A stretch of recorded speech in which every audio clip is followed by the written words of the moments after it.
Hello everybody and welcome to this edition of A Late Night Scream. Although technically it's not late at night. So yeah. And this week we're looking at Doctor Strange in the Multiverse of Madness. Yeah. Someone once told me that the reality I thought I knew was just one of many.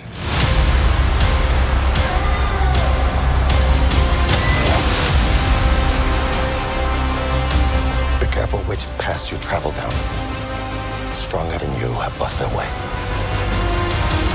You think there will be no consequences? We're in the end game now. I sacrificed everything. And it meant nothing. Oh, Strange. What have you done? I never meant for this to happen. You cannot control everything. You brought this on yourself. You break the rules and become a hero. I do it and I become the enemy. This doesn't seem fair.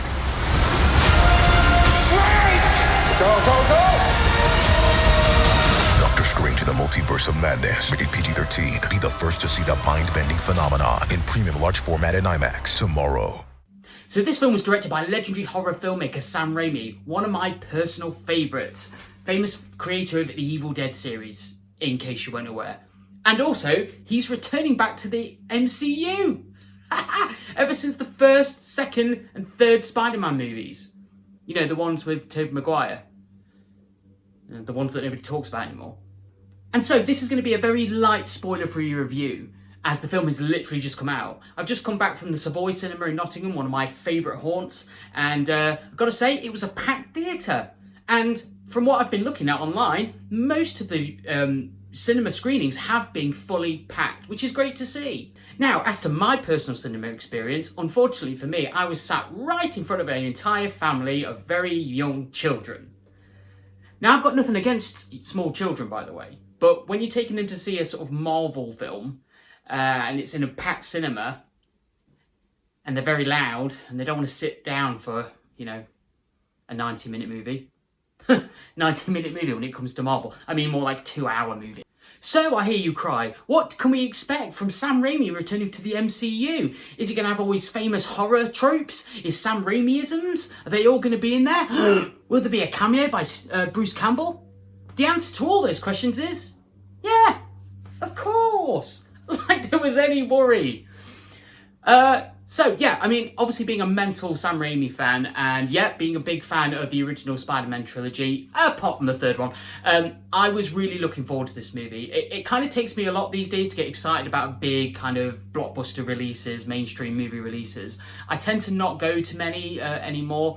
I try to just kind of veer into the more independent film market, foreign, you know, kind of low budget.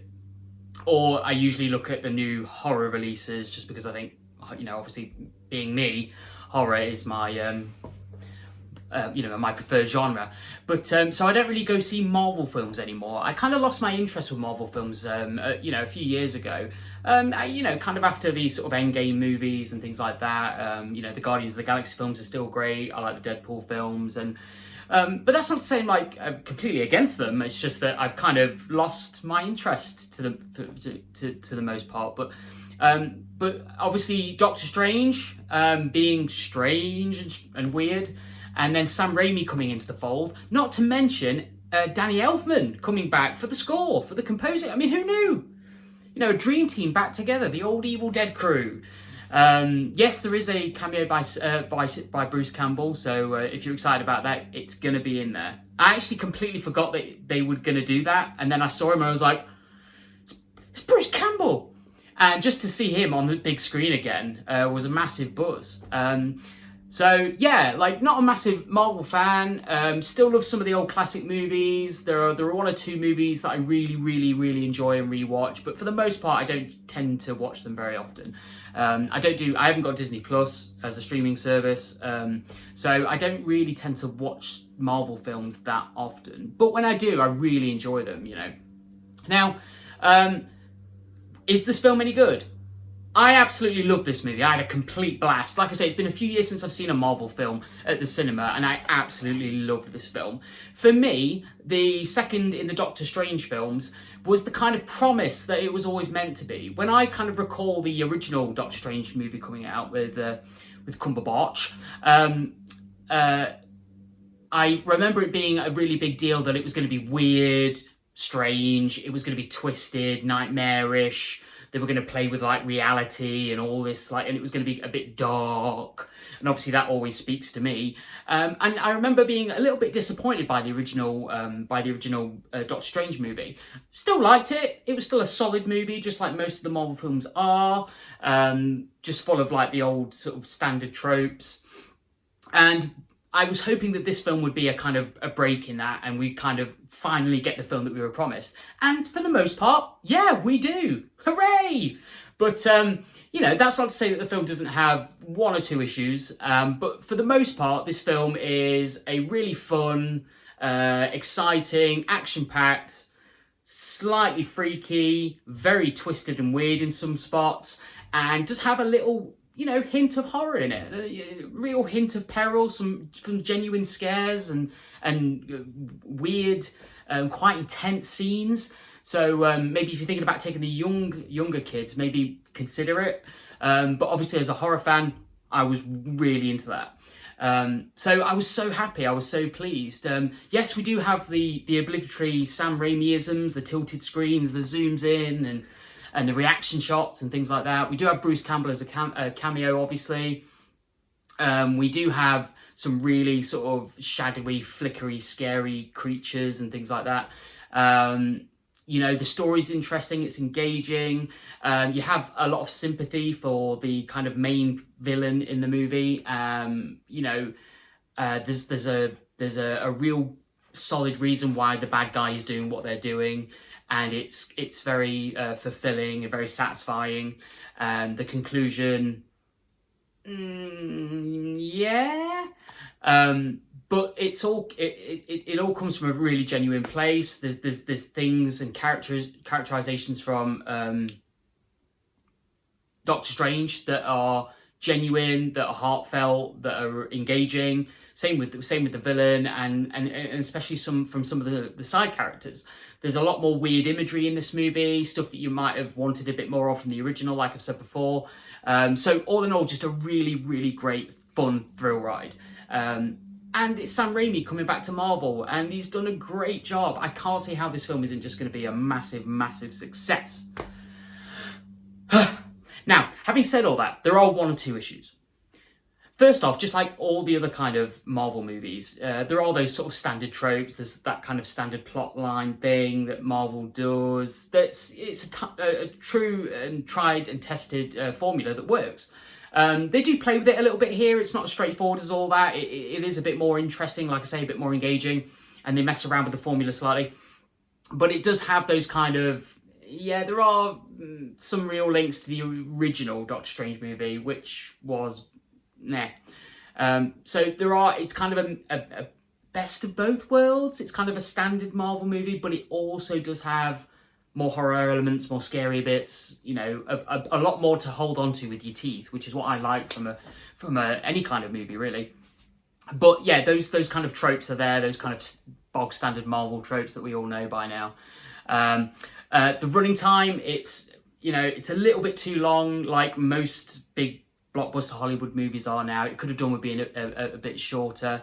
There are one or two things that characters do that are a bit kind of, why are you doing this? You could have just done this thing, or couldn't you have just said this to that person then, and then it'd avoid the confusion, So there's all those kind of elements. But again, there's not too much of it. It's a lot less cheesy and structured, Marvel structured than loads of other Marvel movies. Things like the original Doctor Strange and I don't know, Thor the second Thor movie, and all those other kind of films.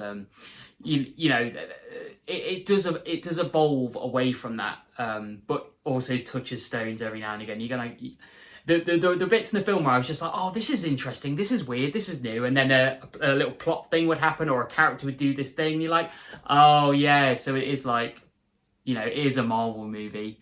Again, I'm not knocking Marvel movies, I love them, but obviously they after a time they do get kind of formulaic. But this film is trying to play with the genre. It is kind of breaking the mold slightly. It does end on a weird cliffhanger, a very Sam Raimi Evil Dead-esque cliffhanger. Essentially, there are some little nitpicky bits that characters do. The film is a little bit too long, but if you want a Marvel film that is directed by Sam Raimi, that is Doctor Strange meets Evil Dead, and to you that sounds like an amazing pairing, then you're going to absolutely love this movie. I had a great time, and I'll probably, maybe, even go back to the cinema and watch it for a second time. Hopefully this time without some screaming kids that are sat right in front of me though.